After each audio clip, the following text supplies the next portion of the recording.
네, 안녕하세요. 금연쌤 최태성입니다. 자, 역시 문제부터 한번 풀어봐야 되겠죠? 다음은 무엇에 대한 설명일까요?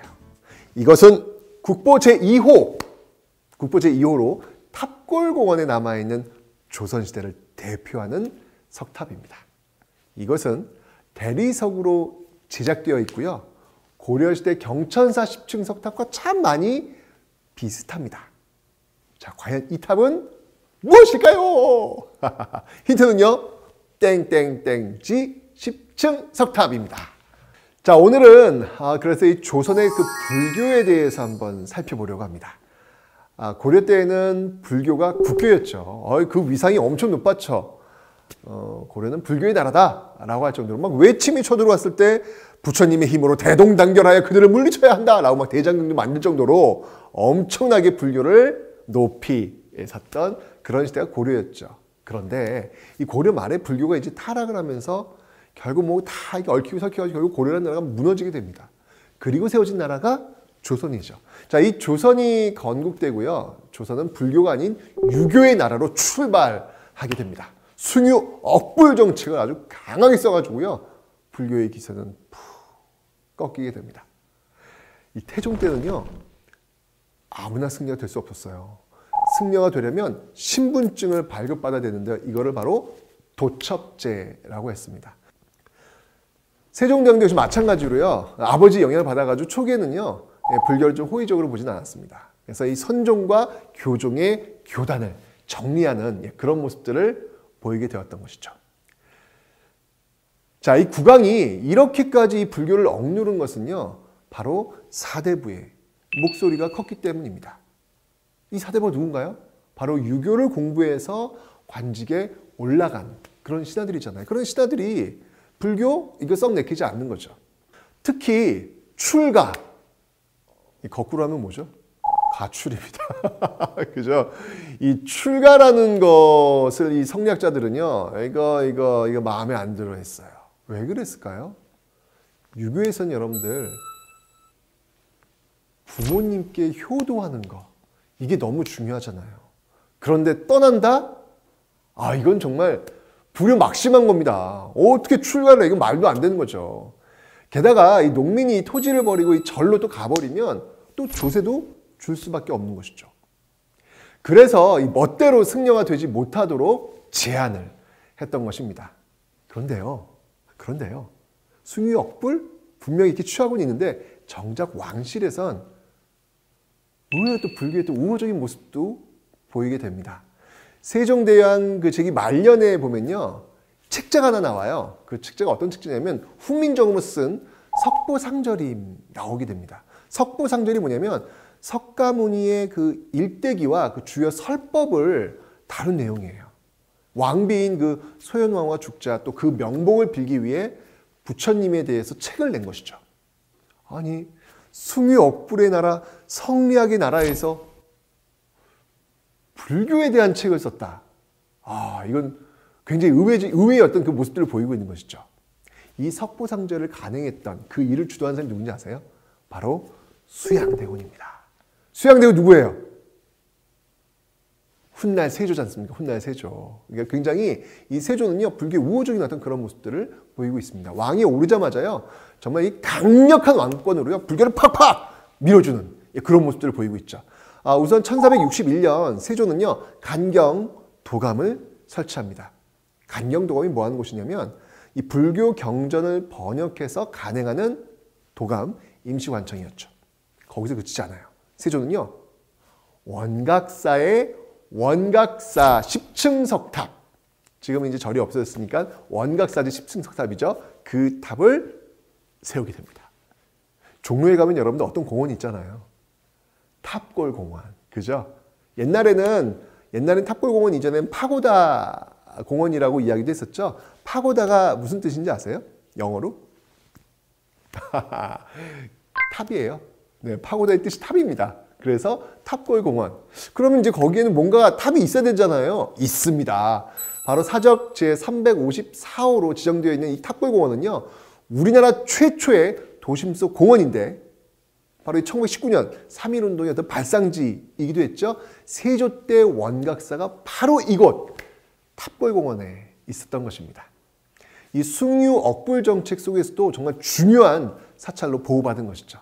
그러다 연방원이라는 그 기생들이 거처하는 곳으로 이제 바뀌게 됩니다. 승려들 쫓았겠죠. 자, 다시 세조로 돌아와 봅니다. 자, 세조는요, 오대산에 있는 상원사라는 절의 그 중창을 권하는 권선물을 이렇게 쓰기도 했는데요. 실제로 상원사 그 중창식에 참석해 그 강원도 지역 선비들을 대상으로 과거 시험을 여는 그런 이벤트도 실시했다고 합니다. 이거 절에 갔는데 과거 시험을 연다. 그 지역 사람들을 위해서. 세조가 왜 이렇게 불교에 굉장히 호의적인 어떤 그런 모습을 보인 걸까요? 자, 생각해 보세요. 자, 세조는요, 어느 왕보다 당당했지만 내심 자책감에 시달리지 않았을까요? 특히 그 조카, 그 어린 단종, 그 왕위를 찬탈하고 더나 죽였잖아요. 그리고 왕이 올랐잖아요.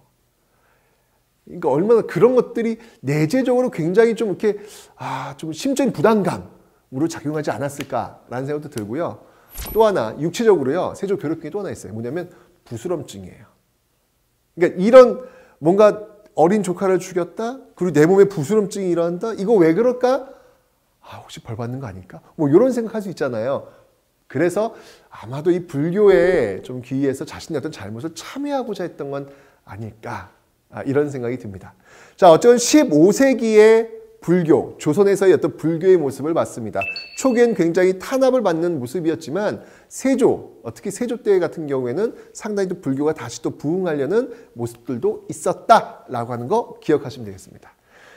자, 이제 16세기로 넘어가 보겠습니다. 15세기가 조선을 건국했던 바로 혁명파 사대부의 어떤 그 후손들이 쭉 이어간 시대라면 16세기는 조선 건국에 참여하지 않았던 바로 온건파 사대부의 그 후손들이 결국은 정권을 장악하게 된 시기라고 제가 설명드렸죠.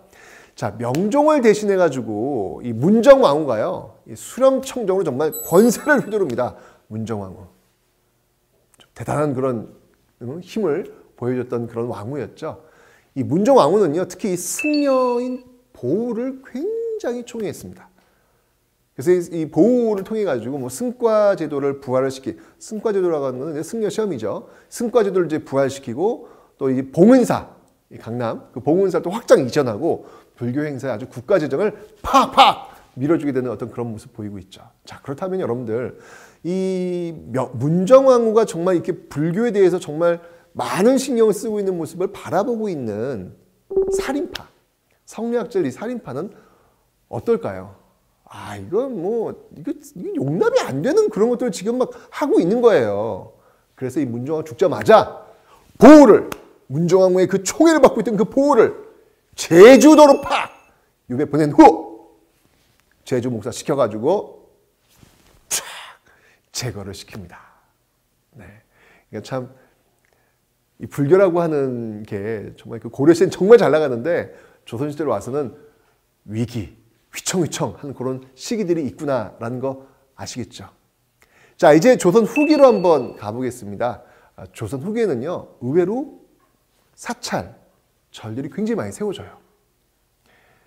왜 그럴까요? 아마도 임진왜란 때 왜 승려들이 그 의병으로 활동을 하잖아요. 그러면서 어떤 불교에 대한 어떤 인식, 이런 것들이 좀 개선되었고, 뭐 전쟁으로 어떤 불탄절이 다시 세워지지 않았을까, 이런 생각이 듭니다.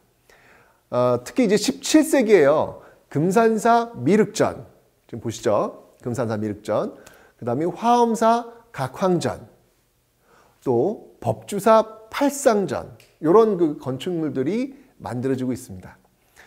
전북 김제시 그 금산의 금산리 모악산에 있는 금산사는요, 백제 그 법왕 2년인 600년에 처음 지어졌던 그런 절입니다. 근데 미륵전 같은 경우에는 정유재란 때 불에 타서 없어졌는데 1635년에 이 수문대사가 다시 지었죠. 우리나라에서 유일한 어떤 탑인지 아세요, 여러분들? 바로 3층의 목조 건물입니다. 이 국보 제62호로 지정되어 있고요. 금산사 미륵전에는요, 전설이 전해져 내려옵니다. 원래 이 미륵전이 있는 이 장소는요, 연못으로 용이 살았대요. 근데 어떤 이 고승의 가르침에 따라서 참숯으로 이 연못을 쫙 메워가지고 용을 쫓아냈다고 합니다. 그리고 거기다가 이제 미륵전을 건립했다라는 것이죠. 자, 다음은 이제 화엄사 각황전을 한번 가보도록 하겠습니다. 국보 제67호로 지정되어 있는데요. 1702년에 그 성능대사가 중창한 그런 건물입니다. 현존하는 우리나라 불전 중에 가장 큰 규모에 속합니다. 여러분 혹시 그 지리산 한번 여행 가실 때 한번 이 화엄사 각황전 한번 꼭 가보시기 바랍니다. 정말 규모가 엄청나게 큽니다. 일단 그리고 산세가 좋아요. 뒤에 있는 산 참 좋습니다. 한번 지리산 올라가기 전에 한번 종주하기 전에 한번 절 한번 하시고 건강하게 종주할 수 있도록 한번 들을 수 있는 그런 코스가 아닐까라는 그런 생각이 드네요. 자, 근데 이 건물들은요 주로 그 양반과 지주의 후원으로 건축이 되었습니다. 그러니까 바깥에서 이렇게 보면요 어때요 여러분들? 2층 건물로 이렇게 보이죠. 그런데 내부로 딱 들어가면요 탁 트여져 있는 통층이에요. 통층으로 이렇게 되어 있는 그런 구조. 이게 바로 화엄사 각황전이 되겠습니다. 자, 다음 이제 18세기로 한번 가볼 텐데 18세기는요 논산의 쌍계사, 안성의 성남사 같은 이런 절이 세워지는데 보물 408호로 지정된 이 쌍계사 대웅전은 조선 후기 건축의 특징을 아주 잘 보여주고 있는 그 앞면 5칸, 옆면 3칸. 제가 칸이라고 하는 거 어떻게 봐야 되는지 설명드렸죠? 예. 기둥과 기둥 사이가 한 칸이에요. 그러니까 앞면이 5칸이다라고 하는 거는 기둥이 6개가 있어야 되겠죠. 그런 어떤 건축물을 얘기하는 겁니다. 옆면 3칸의 규모가 아주 꽤 큰 그런 불전이 되겠습니다. 근데 뭐 이 건물 세워진 처음 연도는 아직 그 정보는 없습니다. 조선 후기인 1738년에 준건했다는 것, 요 정도만 지금 전해지고 있습니다. 자, 경기도 안성에 있는 이 성남사는요, 통일신라 문무왕 20년 680년에 석선이라는 그 고승이 세운 사찰입니다. 고려 초기 그 해거국사가 넓혀 세웠지만 임진왜란 때 이 불에 타요. 그래서 조선시대에 화덕이라는 스님이 다시 지었죠. 자, 중요한 포인트. 사실 뭐 이 앞에서 제가 설명드렸던 그 사찰의 어떤 내용들은 뭐 그냥 한번 읽어보시면 되는 어떤 그런 부분들이고요. 중요한 건 뭐냐면 이 사찰들을 누가 지었느냐, 이게 중요해요. 누가 후원했느냐, 이게 중요합니다. 이 사찰들은요, 바로 조선 후기 분홍층과 그 상인 세력이 기부한 그런 자금으로 만들었다라는 겁니다. 여러분들 이 조선 후기가 되면요, 유학에 일파했던 그 성리학으로는 도저히 이해가 되지 않는, 설명이 되지 않는 그런 시기이거든요. 초기에 이 건국 이념은 이미 무너진 지 오래고요. 사회 구조도 흔들립니다. 그러니까 성리학이 뒷받침하고 있던 그 성리학적 신분 구조 있잖아요. 양반, 중인, 상민, 천민. 이런 구조가 흔들려버려요. 양반 수는 늘어나고 상민과 노비 수는 감소하는 이런 신분 계층이 흔들려버리는 어떤 이런 모습들. 또 임진왜란 때 그 승려들이 의병으로 활약하면서 나라를 구하는 이런 모습들. 이런 것들이 불교가 다시 성장하게 되는 어떤 그런 배경이 되지 않았을까라는 그런 생각이 듭니다. 이러한 이유 때문에 조선 후기 되면요, 계층 민중들은 그 사찰을 건립하는데 돈을 쓰기 시작하는 것이죠. 편안한 사후, 죽어서 극락세에 가기를 원하는 그런 세상을 기원하는 것이죠. 물론 이제 여기는 종교와 그 미신이 이제 뒤섞이기도 하고 또 기복신앙으로 또 변질되는 어떤 그런 모습들도 있지만 어쨌건 조선의 불교는요, 사회 분위기에 따라 다양한 모습을 보였습니다. 이게 바로 조선 불교의 어떤 다양한 그 모습들, 그 시대를 반영하면서 흘러간 모습들이다라는 것이죠. 자, 그렇다면 이제 앞에서 냈던 그 퀴즈로 한번 돌아가 보도록 하겠습니다. 우리나라 국보 2호 대리석으로 만들었고 고려 경천사 10층 석탑과 유사한 탑, 탑골공원에 있는 그 탑은 바로 그렇죠, 원각사지 10층 석탑이 되겠습니다. 자, 이렇게 해서 여러분들 큰별쌤의 그 최태성의 그 교과서에 나오는 우리 문화재, 바로 조선의 불교를 끝으로 이 강의를 마치게 됩니다. 제가 첫 시간에 이런 이야기를 했던 기억이 나는데요. 역사는 무엇인가를 생각해 보면서 과거와 끊임없는 대화를 시도해 보자 라고 했습니다.